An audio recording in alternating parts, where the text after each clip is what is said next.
call the Prime Minister. Thank you, Mr Speaker. I ask leave of the House to make a ministerial statement relating to national security. Is leave granted? Leave granted. The Prime Minister. Thank you. Mr Speaker, today I will update the House on our national security. I will outline the actions the government is taking to make Australians and our interests secure at home and abroad. Regrettably, the threats we face are very real and they are evolving. But my message today is one of reassurance. The government, the parliament and our agencies are resolutely committed to ensuring Australians remain safe, secure and free. We are constantly reviewing and strengthening our capabilities to ensure our armed forces and security agencies have all the powers they need, including important new measures that I will detail shortly. Since the Parliament last met in May, the world has witnessed a seemingly constant barrage of terror attacks. Nice, where there were 84 killed, 201 injured; Orlando, where there were 49 killed; a church in Normandy, where a priest was slain by a teenager; 47 killed in Ankara airport, 23 in Dhaka, with both attacks specifically aimed at foreigners. The list goes on. In the last year alone, there have been around 40 Islamist terrorist attacks against the West or Western interests. These attacks have resulted in over 700 deaths. Many of these are assessed to have been directed or inspired by Daesh. And Daesh's attacks against civilians continue across the Middle East and Africa, resulting in the deaths of thousands, mainly Muslims.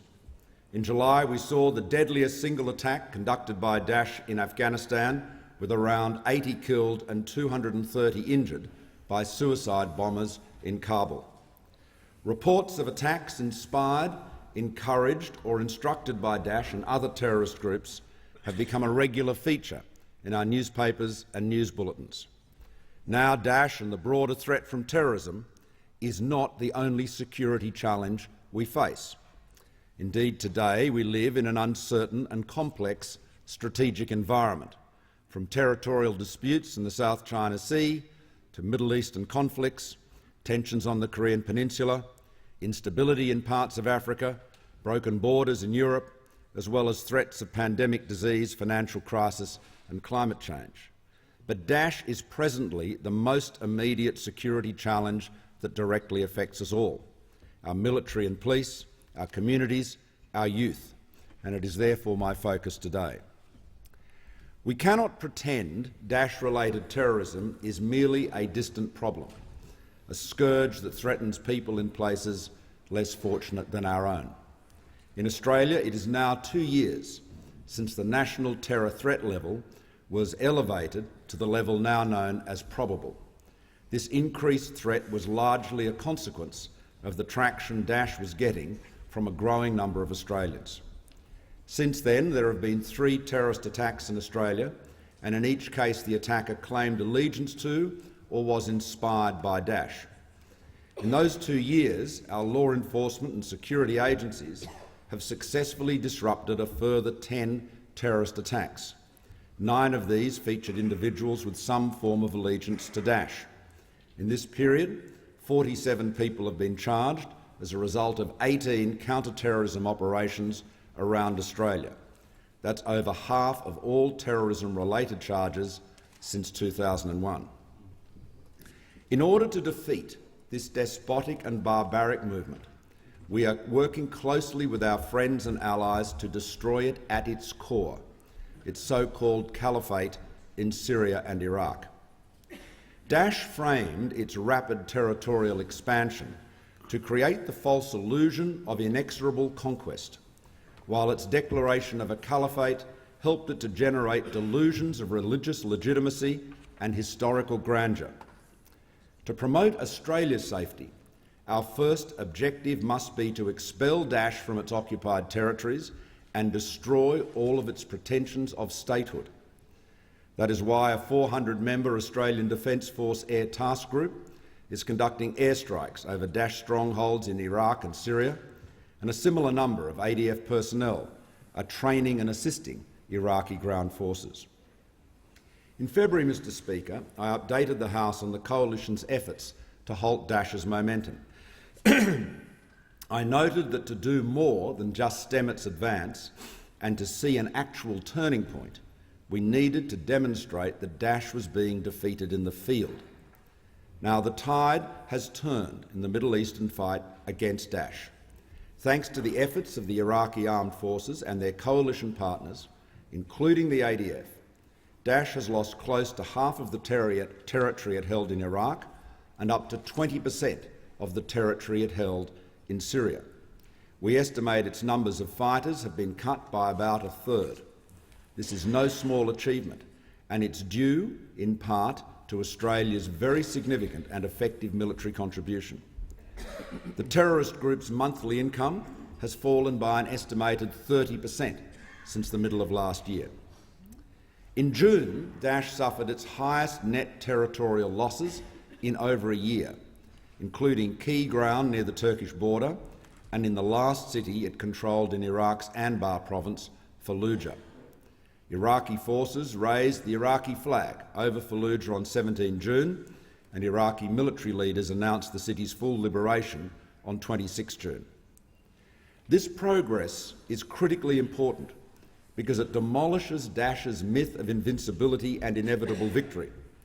Far from sweeping across Europe to stable their horses in the Vatican, Daesh is now on the defensive, losing territory, resources and lives. Would-be recruits can now see that travelling to Syria and Iraq to fight with Daesh is joining a losing side. They can see it will result in almost certain death on the battlefield. Only yesterday, there were reports that Daesh's chief propagandist, Abu Muhammad al-Adnani, was killed in Syria. And all indications are that Daesh will lose control of Mosul in the near future. When Mosul and al-Raqqa are liberated, we can start talking about the final destruction of Daesh's so-called caliphate. Importantly, however, its destruction will not mark the end of this conflict. It will instead mark the beginning of the next phase, establishing order, maintaining stability, a form of peace, and this could be an even more difficult and protracted struggle. Once the so-called caliphate is destroyed, it is difficult to predict how Daesh's remnant forces will react and mutate. The experience of al-Qaeda and its offshoots may be instructive. In the last few weeks, Jabhat al-Nusra has restyled itself as Jabhat Fatah al-Sham and announced an amicable split from al-Qaeda in an attempt to gain trust from and become a leading player in the opposition forces which are battling against the Syrian regime. In practice, nothing will change. It will remain committed to the violent ideology of al-Qaeda. This development shows that terrorist groups continue to adapt to survive. To defeat them, so must we adapt. We cannot take winning the peace and stability for granted. Now, the United States, Mr Speaker, and its allies, including Australia, constitute a formidable war-fighting machine, but we have had mixed success in helping to re-establish political order. That is why I have been so resolute that the right soldiers on the right ground are crucial to giving the Middle East stability and the best opportunity to succeed. It is not simply the victory, but the manner of the victory that is crucial. Daesh needs to be defeated by Iraqis and by Syrians.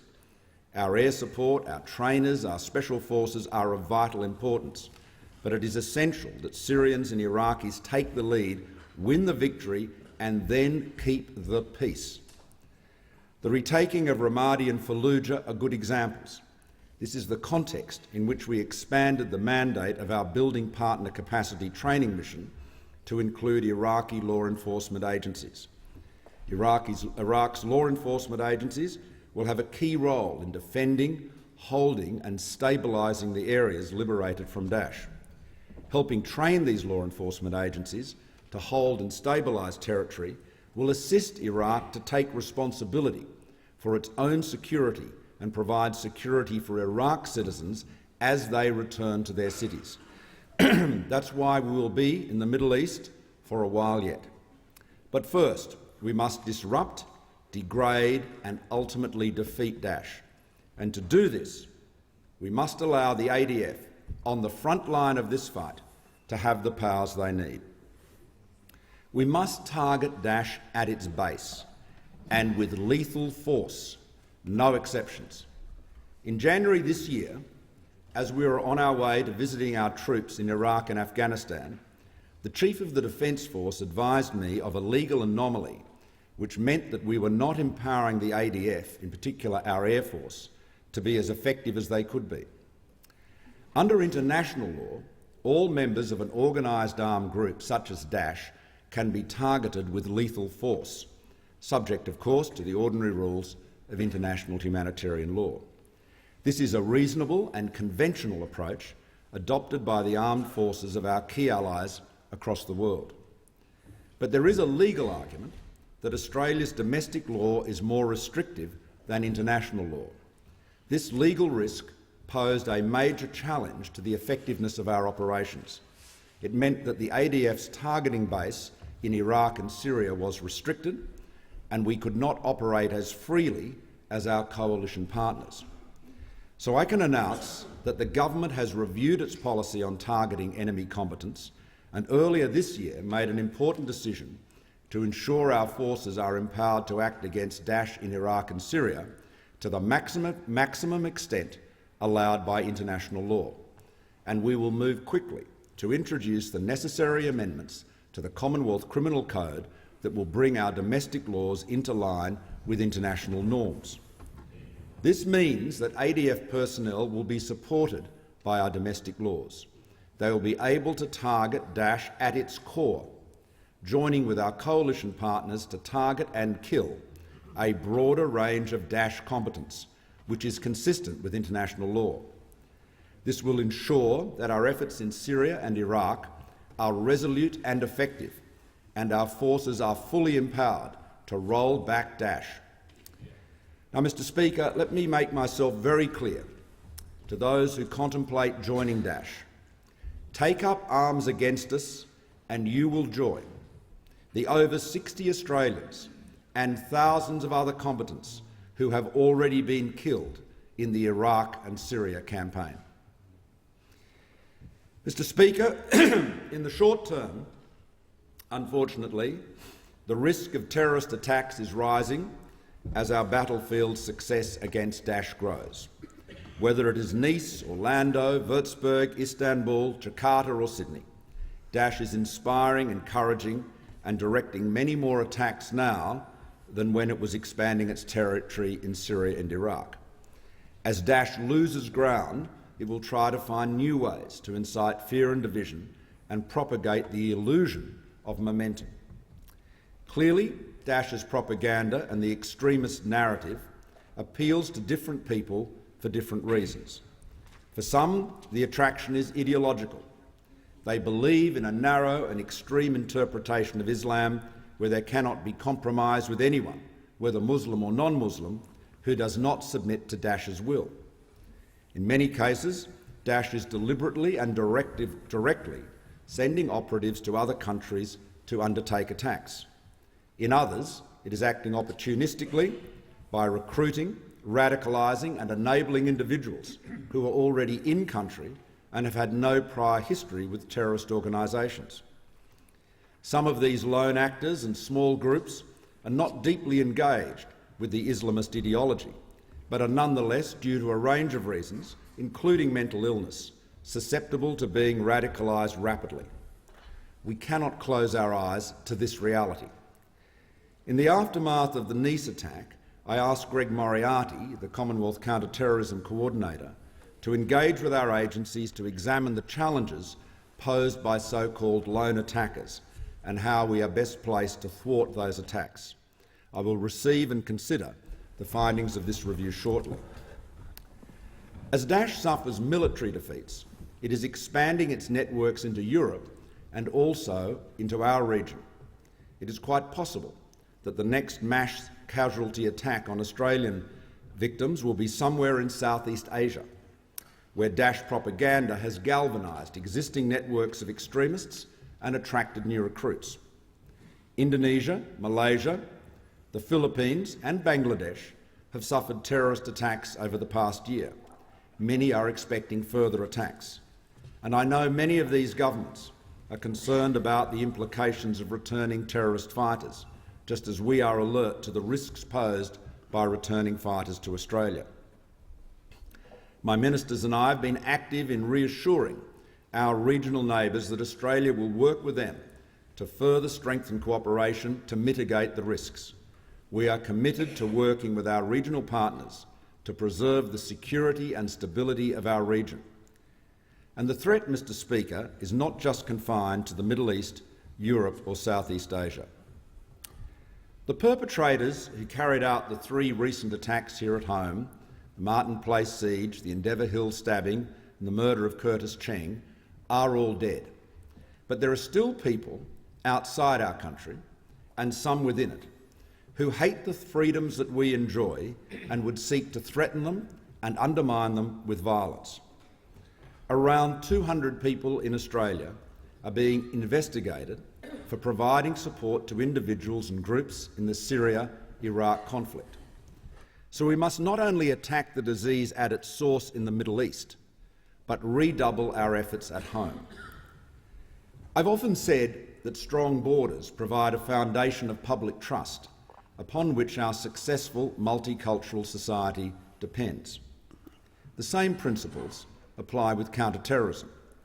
Our security agencies rely on public trust and strong national cohesion to keep our country safe. Community trust is becoming even more important as encryption technology enables terrorists and sympathisers to go dark with their electronic networks. That is why I always choose my language carefully. We should not be so delicate as to say Daesh and Islamist terrorism have got nothing to do with Islam. There's nothing controversial about this. I've said it before. It's a self-evident fact that underpins much of our national security efforts at home and abroad. We won't hesitate to label Islamist extremism when we see it. But at the same time, there is nothing to be gained by rashly fixing labels and preempting the findings of complex investigations. We all work hard to preserve the mutual respect that makes us one of the most liberal and diverse multicultural countries in the world. We must not link all Muslims with the crimes of a terrorist minority. That is precisely what the extremists want us to do. I am committed to continue working closely with Australia's Muslim communities, as I am with all communities. And I'm pleased to report, Mr. Speaker, that my agency heads say that we are making considerable headway. But there is work to be done. Other established terrorist groups with long-standing grievances against the West have not disappeared. And there has also been a resurgence in far-right extremism directed against Muslims.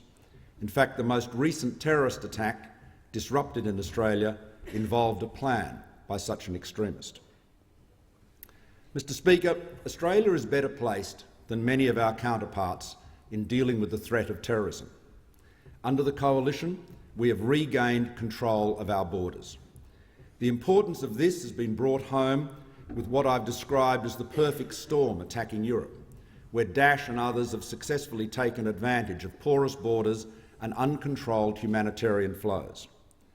Our security agencies are among the most professional and vigilant in the world, and we have implemented stronger laws to give them the tools they need, taking 5 tranches of legislation through the Parliament since August 2014. At our international airports, Australian Border Force-led counter-terrorism unit operations have stopped a number of people and over $3 million reaching Daesh. The government is establishing a $100 million visa risk assessment capability to better detect travellers who might threaten our security long before they set foot on our shores. And we are rigorous in our efforts to ensure that guns are not illegally imported into Australia, and our strong gun control laws are strictly enforced. Now, all of these elements provide strength and reassurance, but we cannot afford for a moment to become complacent. We have to continue to reform our national security laws in this ever-evolving security environment made even more challenging by rapid technological change. And that is what we are doing. I have initiated 2 important measures to further strengthen our counter-terrorism laws and meet the challenges of the evolving threat environment. First, we are developing a post-sentence preventative detention system to enable a continuing period of detention for high-risk terrorist offenders. It will be a court-supervised process, similar to the arrangements that apply in a number of jurisdictions for sex offenders and for extremely violent individuals. States and territories have all given in-principle support to this legislation, and I thank them, Mr Speaker, for their constructive engagement. The Attorney-General will introduce this legislation in the next sitting week. Second, my government has accepted all the recommendations of the review by the Parliamentary Joint Committee on Intelligence and Security into the Counter-Terrorism Legislation Amendment Bill, which will be introduced into the Senate in November. Among other measures, this bill will strengthen our control order regime and address the regrettable trend of increasingly younger Australians being susceptible to the lies and propaganda of Daesh and extremist ideology. We'll reintroduce the revised bill also in the next sitting week. These 2 decisive steps are necessary to strengthen and update Australia's counter-terrorism laws. They are also proportionate, balancing the need to keep the community safe with concerns for privacy and individual rights. Also, in the next sitting week, we will introduce legislation to strengthen penalties for those found guilty of trafficking illegal firearms, a crime that fuels the violence associated with terrorism and poses a threat to the safety and security of all Australians. Together, these measures are designed to deter, prevent and reassure. They will provide reassurance that Australians can and should continue going about their daily lives and enjoying their freedom, because the Australian government and our agencies are doing everything possible to keep them safe. Mr Speaker, Daesh is not the only security challenge we face. My government's Defence White Paper, launched earlier this year, details how our strategic environment is becoming more crowded and complex, particularly in our part of the Indo-Pacific. The White Paper commits us to meeting these strategic challenges by working more closely with the United States and our other defence partners, while working more systematically to develop new defence capabilities of our own. Our defence industry plan, in particular our continuous shipbuilding program, is doing just that. Espionage is also an ever-present national security threat, and our new cybersecurity strategy, launched in April, addresses the strategic and security challenges that are arising in the cyber domain. Our national security strategy, supported by an appropriately sized defence budget, enables us to play our part in reinforcing the international rules-based system upon which regional stability and prosperity depends. We are positioning ourselves to confront existing threats, proactively mitigate those we can foreshadow, and be agile enough to respond to those which are harder to predict. But I've chosen to focus on Daesh-related terrorism today because it is currently the most pressing national security threat that our citizens face. We cannot be bystanders. We are all affected. That is why Australia must continue to lead locally, regionally and globally. The Australian Defence Force and our intelligence agencies are making a real difference in the global fight against terrorism and violent extremism.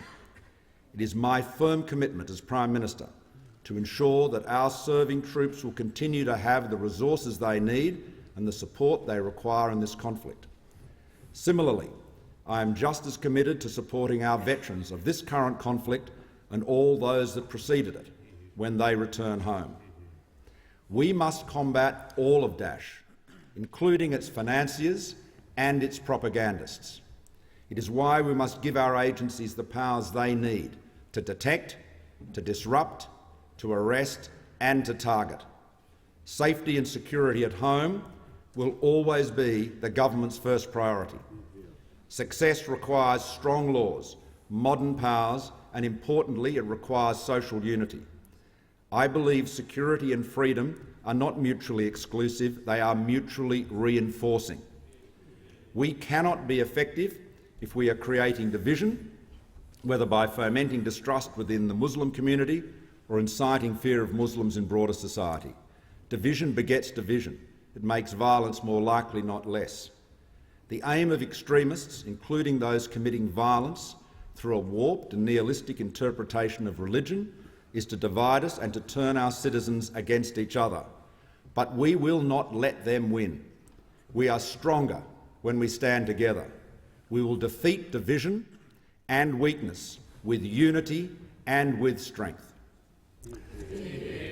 I thank the Prime Minister and just I present a copy of my ministerial statement. I thank the Prime Minister.